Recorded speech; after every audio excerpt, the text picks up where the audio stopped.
I'd like to thank the organizers for having invited me to come here and speak. And what I'm going to talk about doesn't have much to do with invertibility and duality, but I suspect the organizers knew that I probably wouldn't have too much to say about things along those lines. Also, the usual, or at least maybe a few years ago, when people were talking about giving talks involving infinity categories, they said to those of us who were sort of more dinosaur-like in the audience and thought in terms of model category, well, just think about a model category. Well, today I'm going to say to the infinity category people, well, just think about an infinity category. Because I'm going to talk about model categories. Sorry. And I'm sure that a lot of what I'm going to say can be translated very nicely into infinity categories. We did this originally with model categories to sort of really get our hands on the kinds of fibrate and cofibrate replacements that we're working with. And I'm certainly willing to admit that probably there's a really nice way to do all this in infinity categories too. And if somebody'd like to do it, that's great.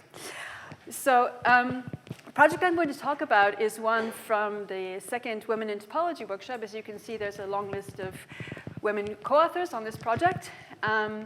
And with one very helpful tutor, Jeremiah Heller, because none of us actually knew very much about Motivic things before we started, and I think maybe we've learned a little bit in the process. And so I'm going to describe what we did in this project and also talk about what we have as work in progress and mention some open problems and questions that I hope will inspire some of those of you who really do know about Motivic things so that we can come up with even more interesting examples. So I want to start with talking about, OK, now here comes the,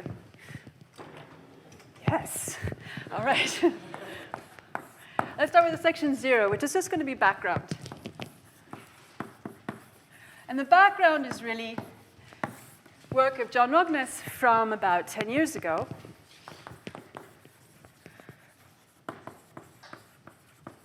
Where he introduced a framework for thinking about Galois extensions of structured ring spectra. So talked about Galois extensions. Oops, now I get it wrong. There we go. Galois extensions of commutative ring spectra. Okay, so he introduced the theory, gave a lot of examples, a lot of very interesting examples, developed lots of properties of these Galois extensions.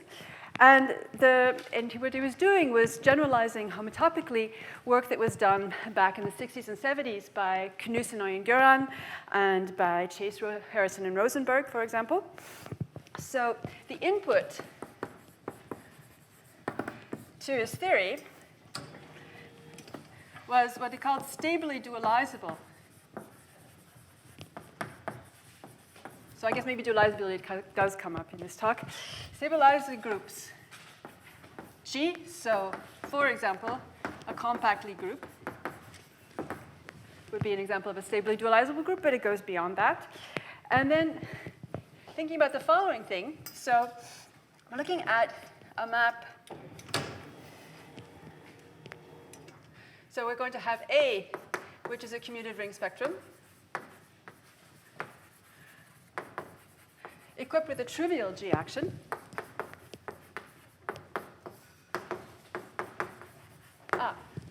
Fiat lux.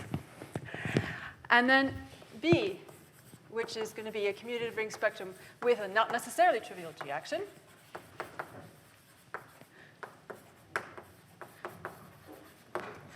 And then a morphism of commutative algebras with a G action.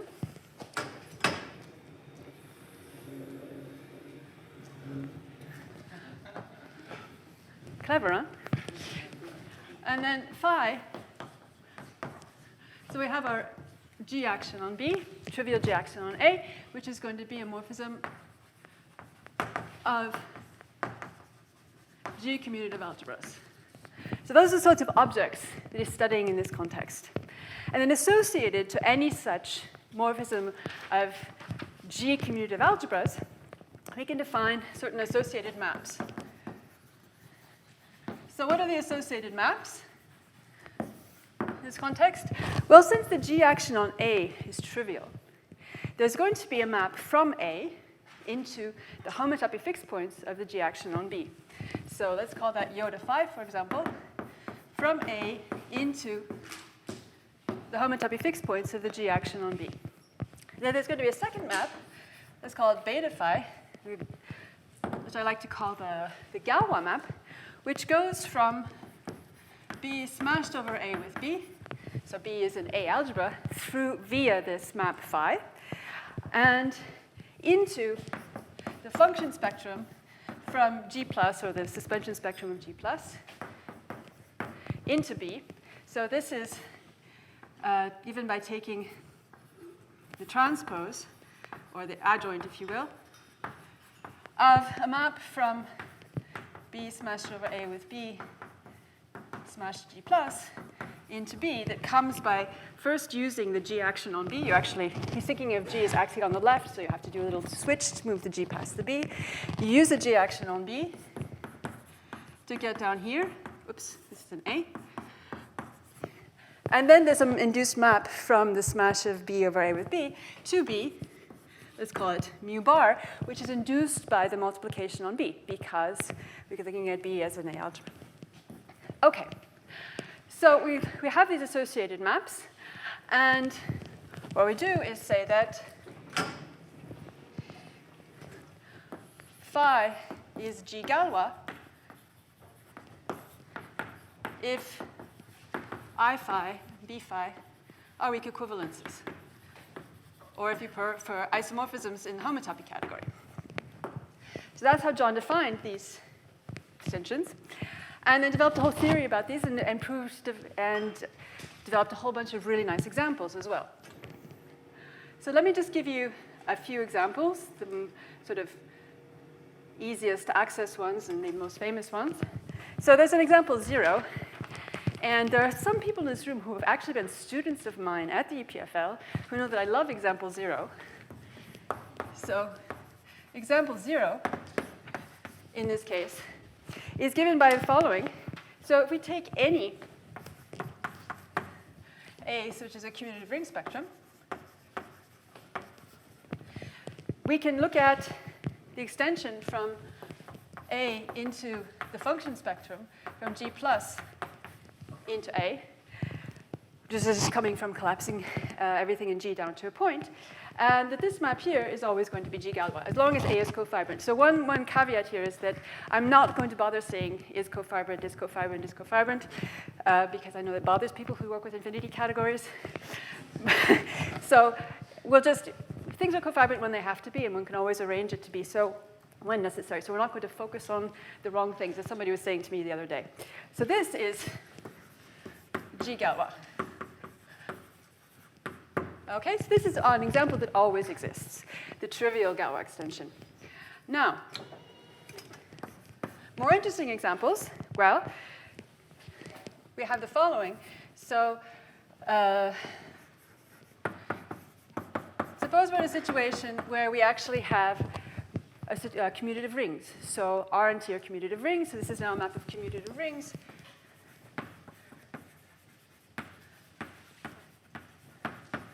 With G action, where we take the G action on R to be trivial, then we know that this extension here is G Galois in the sense of Knus and Iron-Guerin, or Chase, Harrison, and Rosenberg, if and only if, when we take the Eilenberg-MacLean spectra, we get, so we go from the Eilenberg-MacLean spectrum of R to the Eilenberg-MacLean spectrum of T. There's a G action there. This one is G Galois in the sense of Rogness. So that's a nice class of examples. Sort of confirms that you're on the right track with this kind of definition, since it generalizes so nicely. On the other hand, the complexification map. Let's see. This one. Complexification from KO to KU, where here you have the action of a cyclic group of order 2 is C2 Galois. So we have those examples. And then the last example that I wanted to mention, maybe I won't put on the board just to say that it's there. There you go. Is that if we have a principal G bundle and we look at maps out of this principal G bundle into an Eilenberg-MacLean spectrum, then this thing is going to be G Galois as well under reasonable conditions on the base space of the bundle and on the group G. So let's think about some important properties of these Galois extensions. So one of these important properties that turns out to be really a property upon which one bases a number of other proofs is that you have invariance of the property of being Galois under extension of coefficients.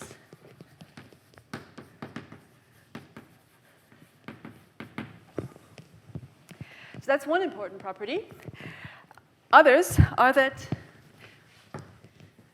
if you have, just a second, right. If you have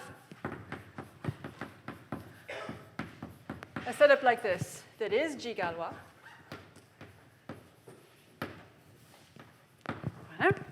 then it turns out that this extension is actually separable. Separable meaning that this induced map from B smashed over A with B to B that's induced by the multiplication on B actually admits a section, a homotopy section, as a map of B bimodules. So there exists a homotopy section as B bimodules. So that's a nice property. And then we can think about what happens if we're looking at subgroups of the group G. We look at sort of sub-extensions. Then what happens? Let's see. So now if we have this sort of situation where our extension is Galois and faithful, so if this one is Galois and faithful. Oh, here, I think I need as well, let me just check. Yeah. For these two, I want G actually to be discrete. And later we'll be working only with finite groups, so that's not going to matter so much. We assume that G is discrete in these cases. So if it's Galois and faithful, faithful meaning that tensoring over B with A reflects isomorphisms, then in this case, we're going to have that this thing is Galois and faithful. Then if I have a subgroup K of G, and I look at the extension from A into the K fixed points of B, this is always separable.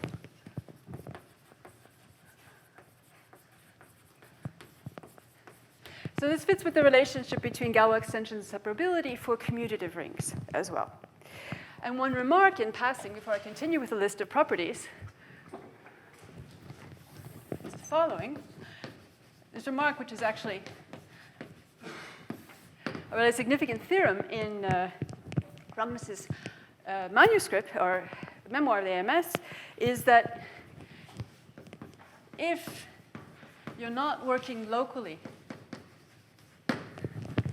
so you haven't localized with respect to any homology theory, then it turns out that the sphere spectrum is separably closed. There is no separable extension of the sphere spectrum. And this is something I'm going to come back to talking about in the Motivic context. So the sphere spectrum is in fact separably closed. It'll be interesting to compare this situation with what's going on motivically. Okay, so continuing with properties, so the next really big property that takes a considerable part of John's memoir is proving a Galois correspondence. So the forward part of the Galois correspondence, so it starts as follows. So given one of these setups, we're going to look at what happens when we have a Galois extension. So we're assuming that it's Galois to start with, and faithful.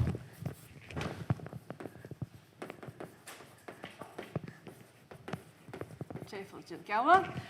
Then Okay, now I get to try to do them both at the same time. Let's see. Ha. I had a 50% chance, right? Okay.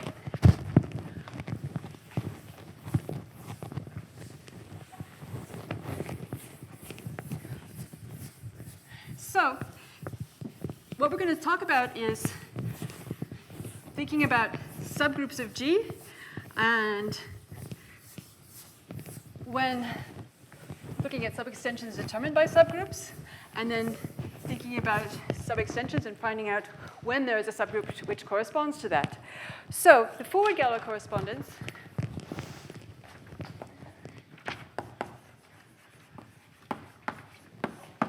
says as follows. So if you start with a subgroup of G that is, as John says, allowable, which in the case of a finite group is any subgroup, but otherwise you have a small condition, then the subextension from the homotopy fixed points into B is K Galois. And if K is actually normal in G, then the extension from A into BHK is G modulo K Galois. So what you would expect, it all works. And then there's the backwards part where you're trying to recover the Galois group.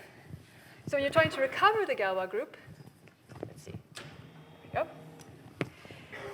The following situation, so given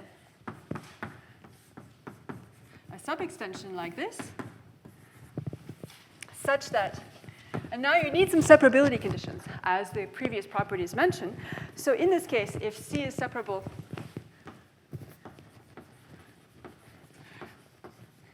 B is connected in the sense that it has just two idempotents, and furthermore, that the extension from C to B is faithful,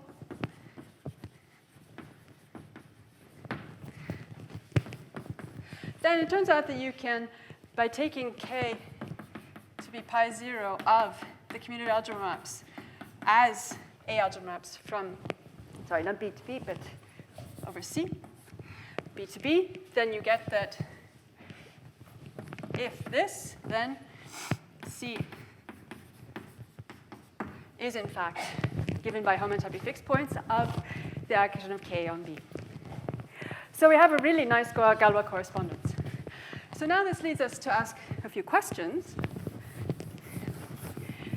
You'd like to know to what extent all this work that John did is formal, how much really depends on the fact that you're working with commutative ring spectra in the classical sense, whether in particular you can extend it to the Mathematik context, and how much you'll be able to deduce in that case.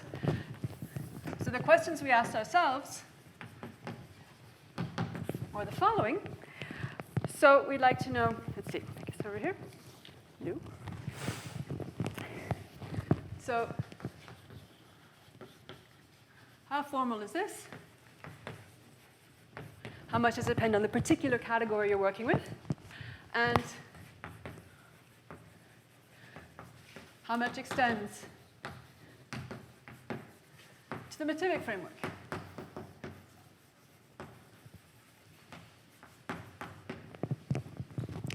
Okay, so what we did is set up a formal framework, which is model category theoretic, to deal with this issue. So I'll just sketch this framework briefly.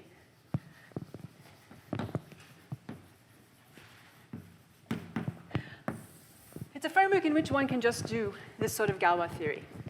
So what we're going to do is start off with,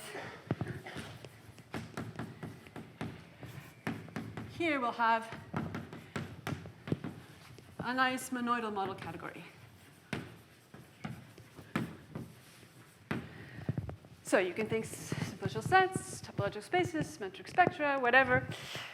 I'll give you a whole family of examples in just a moment. So the idea here is that because this is a monodal model category, we have an induced adjunction between, let's see, do I want to say that again? Yep. On the homotopy categories, for example, between derived tensor product and derived hom.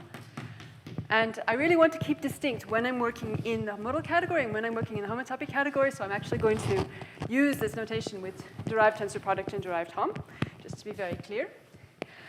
And so this gives us, we get other categories, algebraic categories out of this, such as a category of algebras. And here I mean really strictly associative algebras, or you get commutative algebras.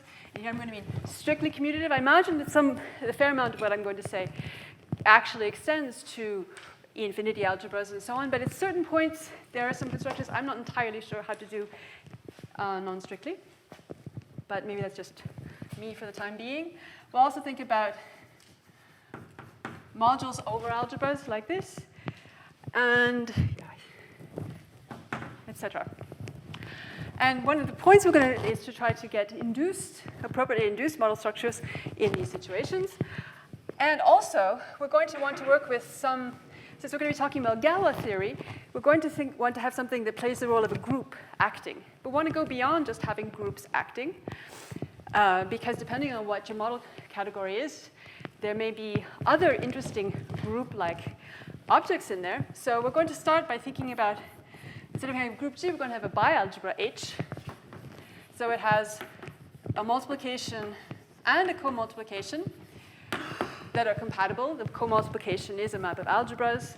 You have a unit and a co-unit, and all these different structures are respected.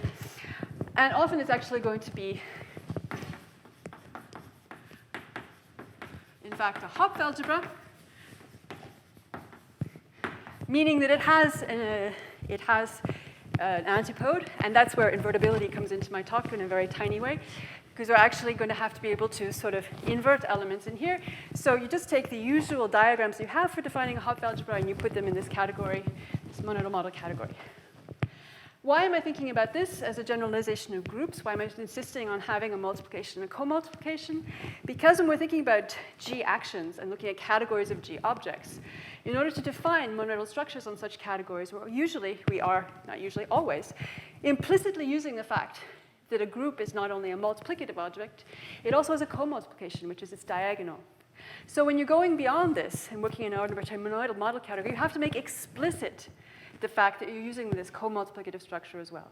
And that's why you have to talk about bialgebras in this context. It's really just a straightforward generalization. Particularly, you can think about, if you have a group, you take as group algebra, it's a Hopf algebra. So that's the motivation for this. And so then we'll be thinking about, because of this fact there, sorry, I'll get it. Because we have this co-multiplication, then we get induced, we're looking at H modules. Then we can use the co-multiplicative structure on H to tell us that with respect to the same tensor product, we actually have a monodal category.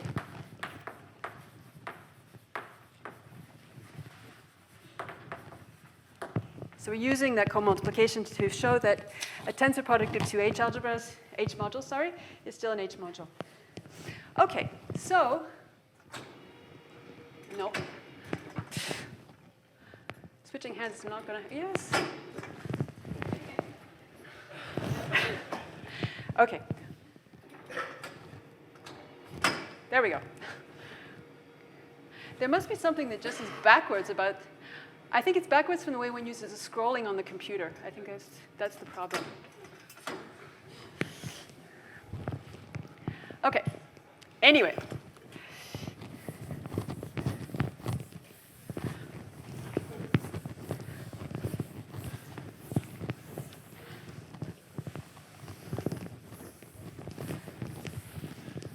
So, one of the important things about this framework is that there are junctions.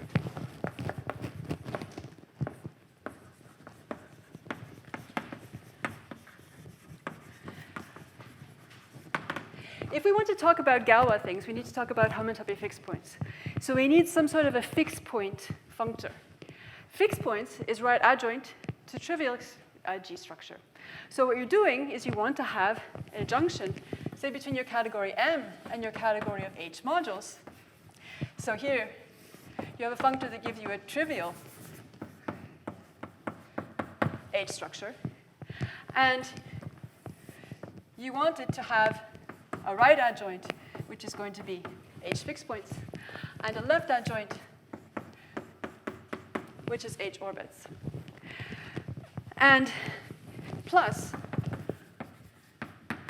similar or analogous junctions for algebras and H algebras, so algebras in the category of H modules, for commutative algebras, or when you're thinking about modules over some algebra that also has a left action by H. You want all these things to be compatible, and you have a similar orbits, fixed points, trivial adjunctions in these contexts. Okay, so what do you need for this framework to work? So here, yes. Sorry? Shh. Not yet. Because it's not necessarily, a priori you don't have that, and this is what we ask for. Your question was right on time, in fact, Matan. The convention is that all of these adjunctions, that there exist model category structures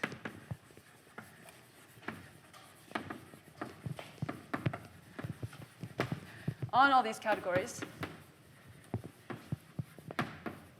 such that all of these adjunctions here, and also ones that you get from base change and so on, so all these adjunctions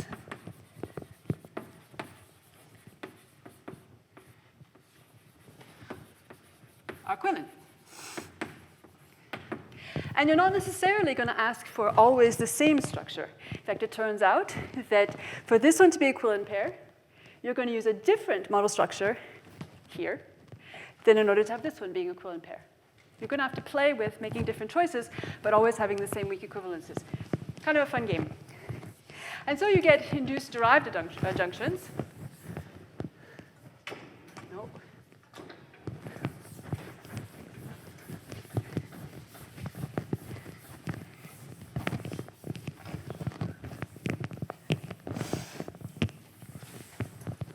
So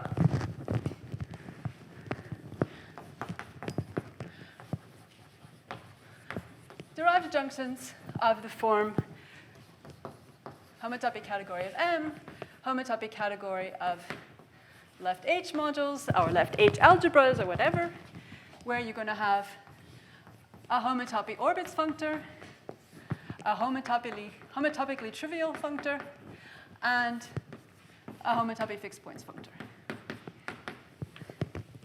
Okay, so now we can actually set up this Galois structure.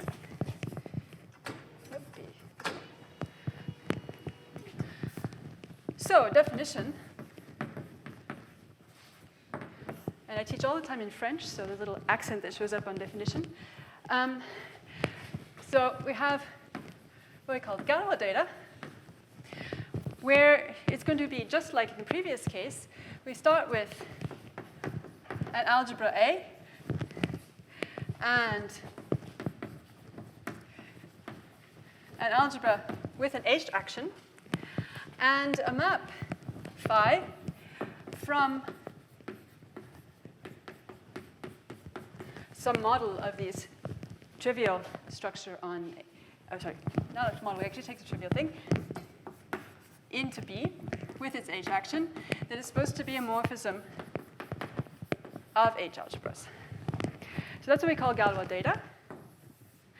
And Galois data is going to give us a Galois extension when maps analogous to the ones that are associated to Galois extensions in the case of Rogness are also, well, we're going to ask for them to be isomorphisms in the homotopy category, which turns out to be the cleanest way to say it, at least from what we discovered. So this guy here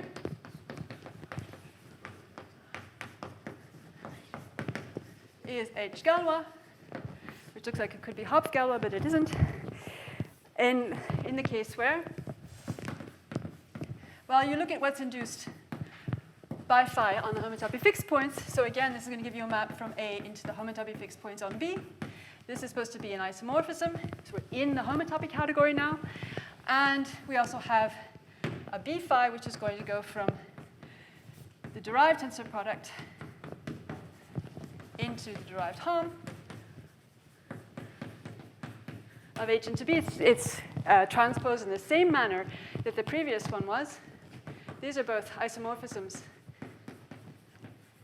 in the homotopy category.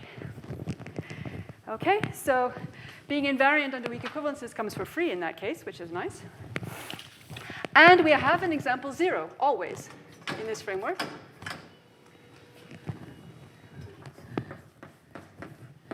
So the example 0 in this context is just like in the previous case, which is to say that as long as H is, okay,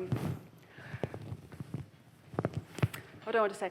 We can do this for any Hopf algebra, any bialgebra. In order for things to be interesting, we really need our Hopf algebra to be dualizable. So dualizability does come into this.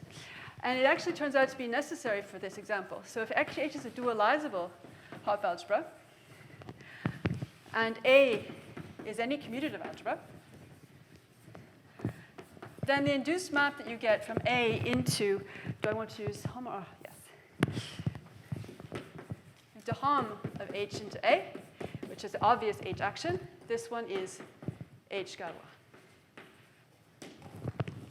So in this case, it really is necessary to use the dualizability of your Hopf algebra. Dualizable in the usual sense of the word in a mononomial. Okay.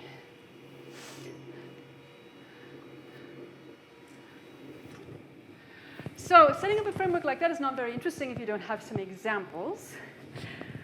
But before I talk about the examples, I just want briefly to mention what properties sort of come formally from this framework.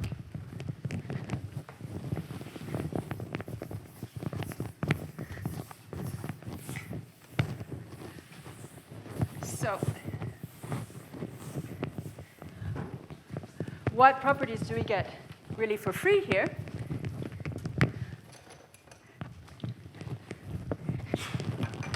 So properties.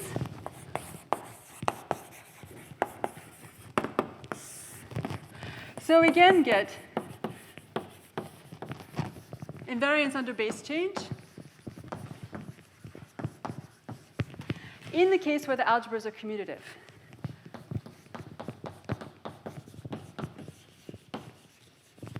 Because in that case, the base change turns out to be the actual push out, and that gives us various schemes we can get.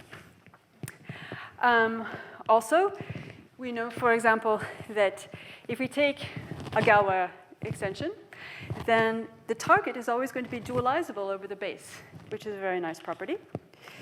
And we have the forward Galois correspondence is really a purely formal exercise using this invariance under base change and using the fact that in this context, I mentioned that we had orbits as well, homotopy orbits, which don't come up in the definition of Galois extensions, but which are necessary for constructing norm maps. And once you have these norm maps, and you have some knowledge about what's going on with these norm maps, then you can actually basically copy John's proof of the forward Galois correspondence, and it goes through beautifully. So you get this forward Galois correspondence in that context. Okay, and this is for commutative algebras again, because it relies on this invariance under base change. Okay, so that just comes for, well, not for free, but almost. And then we also know that if we're in a context where it makes sense to think about our H as a group, then we also know that finite Galois extensions are separable. That's, again, really just a formal exercise. Again, it doesn't depend on the fact that you're working with spectra. And as our sub-extensions,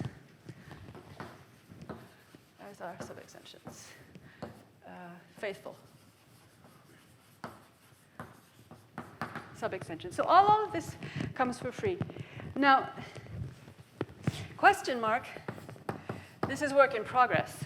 But I believe this is going to work out now.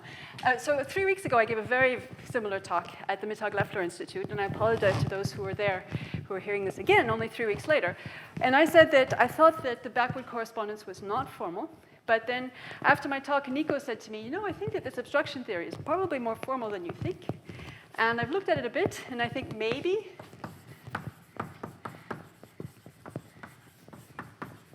the backward part is perhaps almost formal. It depends, as John set it up, it depends on having a version of Gauss-Hopkins obstruction theory.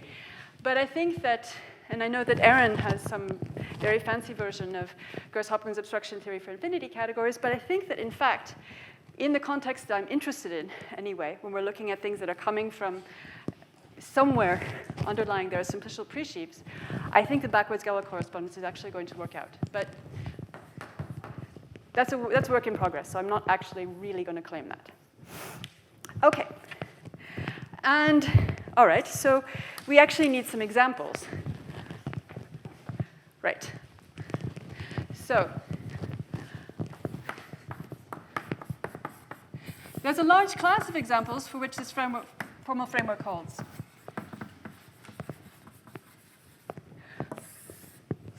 All right, next one.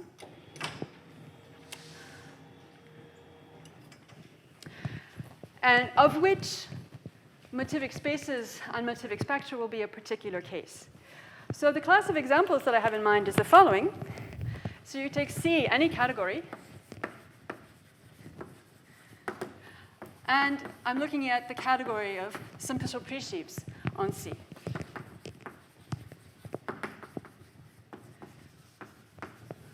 OK? Now, this category of simplicial presheaves, or a pointed version, if you will, admits a global injective model structure where the cofibrations and the weak equivalences are determined object-wise. So it admits a global injective structure, which is very nice. It's a simplicial model category. It's at least left proper. It's cellular. It's all sorts of beautiful things. And it's a symmetric monoidal model category as well, satisfying the monoid axiom with respect to either object-wise product or object-wise smash, if you're in the pointed case. OK. And then what we can do is do any left Bausfield localization we'd like. Because we're in this simplicial context, we have simplicial model categories.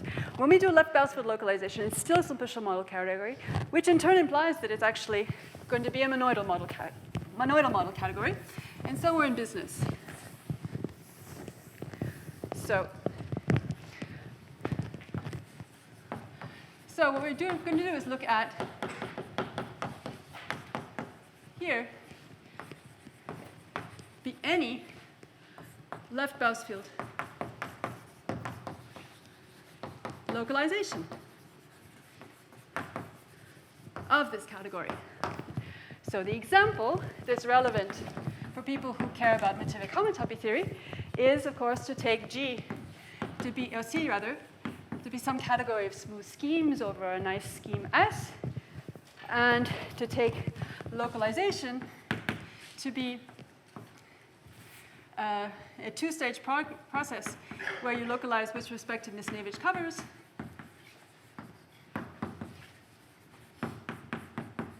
Then A1, A1 and 2, making A1 contractible. And so when you do that, you end up with motivic spaces, the category of motivic spaces. OK, and then it turns out, theorem, this convention above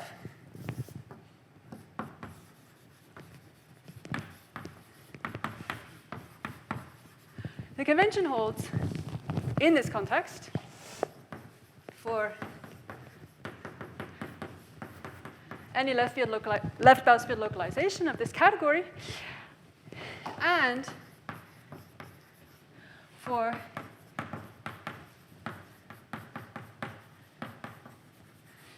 its stabilization. So you can look at spectra as well. in this context, with respect to certain spheres. And so that tells you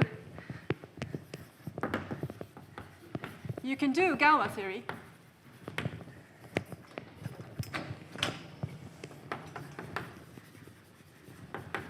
in what you could call C spaces, so any localization of this category of simplicial presheaves, or in C spectra, which would be some low stabilization of this category.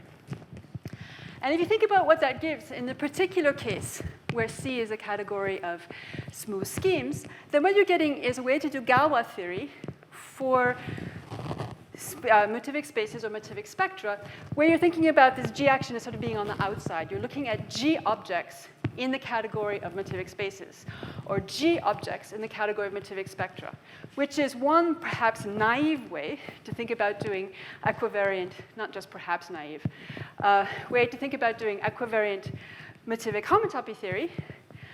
And what one needs to do, and what we're in the process of doing, is establishing a framework like this where we start instead of starting with smooth schemes over S, in order to do the motivic things, we're actually looking at simplicial presheaves on G schemes over S, in which case, in this whole framework that I set up, we're going to replace adjunctions like the trivial fixed point adjunction by looking at left-con extensions of the trivial fixed point or trivial orbits when you're working with non-smooth schemes. Trivial fixed points adjunction, you're looking at the left-con extensions of those to the categories of motivic spaces and so on. And that framework works very nicely, at least in the unstable case, and we're very, very close to nailing it in the stable case as well. But in any case, in this context, we get Galois theory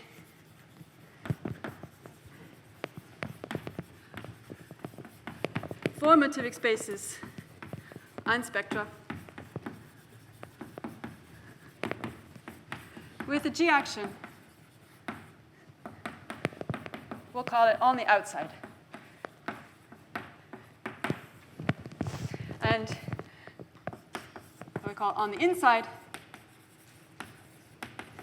which is to say looking at simplicial presheaves on G smooth schemes. This is work in progress, but very close to being complete. Even closer than it was 3 weeks ago. So, but it's like maybe it's one of these. So there you're going to be stabilizing with respect to, I mean, for the time being, the only things with respect to which we can stabilize are relatively trivial. So it would be like, even in the non-invariant setting, how is the motivic spectra a special case? It's not a special case. Did I write there's a special case? No, it's not a special case. There's a different proof that has to go into showing that once you stabilize, you can apply the same machinery. Yeah, it's not a special case. Okay.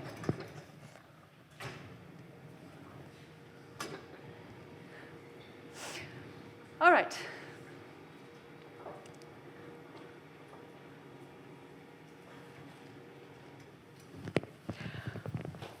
So a lot of what I mentioned is, oh dear. A lot of what I mentioned as properties before is, as I said, that comes for free. Let me just briefly mention examples that we've established,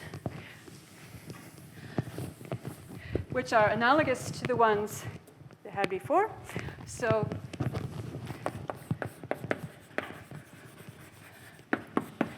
in addition to the example 0, we have the example where this thing is G Galois if and only if the extension of Eilenberg-MacLane spectra, but this is motivic Eilenberg-MacLane spectra, which are a different beast, if this one is G Galois. So the proof here depends on an argument by a fixed point spectral sequence. And for this, it was important for us to control what kind of fibrant replacements we were working with. So here we're doing the fibrant replacements with respect to a sort of a simplicial kind of EG instead of a naive kind of EG, instead of the étale EG. So that's another thing that's work in progress, is developing an étale version of this, working with respect to the étale EG. But in any case, you do this, fixed point spectral sequence, also a motivic Kunitz spectral sequence, and using the cellularity of HR and HT. And it's a considerably more complex calculation than one has to do for the case of classical ring spectra. Moreover,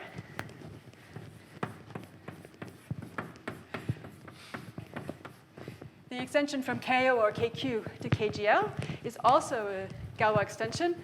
Okay, and here's where there are some hypotheses perhaps I'm forgetting. And this relies on very detailed work by Hugh, Krish, and Ormsby, Berek, Karoubi, Schlichting, and Oestwer. We have to have a nice enough scheme over which we're working, which 2 is invertible, ample family of line bundles, et cetera, et cetera. That's very nice. What looks very nice to me, maybe it's just nice in the eyes of a Motivic homotopy theorist. So I'd just like to end with a few open questions.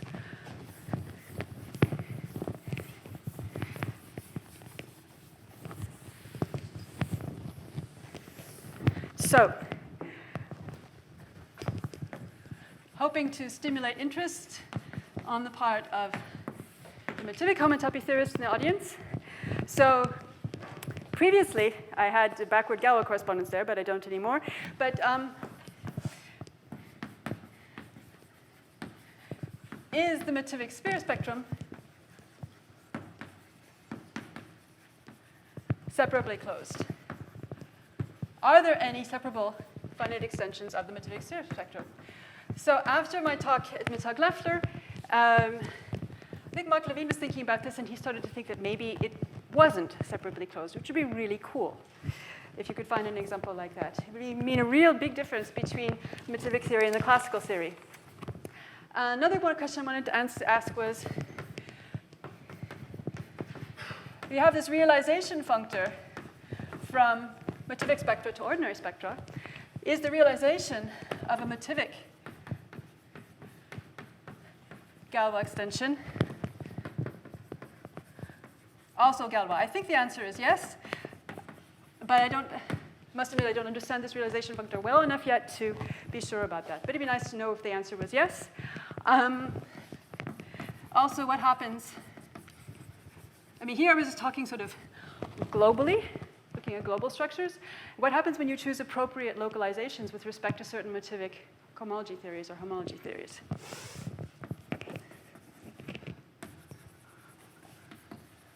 Homological localization. Because a lot of the really interesting work in John's memoirs about looking at various localizations, really they're only interesting Galois extensions when you have actually localized with respect to an appropriate Morava K theory or Morava E theory or something like that. So there, I think I really have to leave the work to the Motivic people who know what the appropriate localizations to consider might be. I think there's a lot of really interesting work to do here. Thank you very much.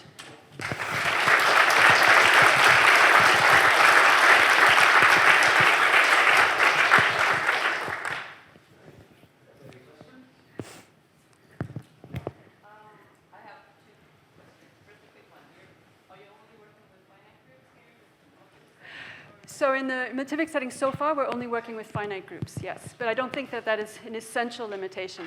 It's just a simplification that we were using so far.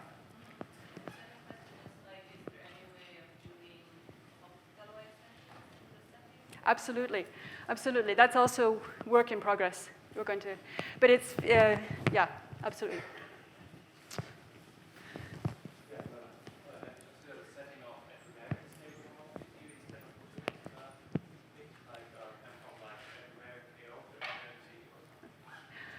So I think that one could actually use this machinery, use this framework to tackle those sorts of questions. Once you know what model category structure you want to have on your equivariant spectra, I think this sort of framework should provide you with a way to formulate the questions in that context. So what about if you have a Galois extension of the base in like R to S and you're doing SH of R to SH of S? Yes. Doesn't get it. So Oliver Rundig's suggests, when he first heard about this work we were doing, suggested thinking about something like that, thinking about a Galois extension of fields. And we put some work into that, and I think at first we thought we were, what is the status of that right now? So, yeah, interesting things happen.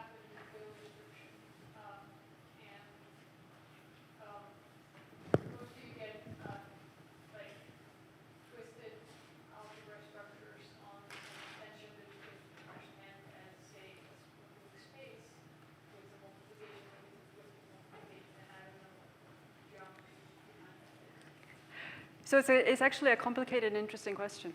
But it's a very natural one to ask, I agree. So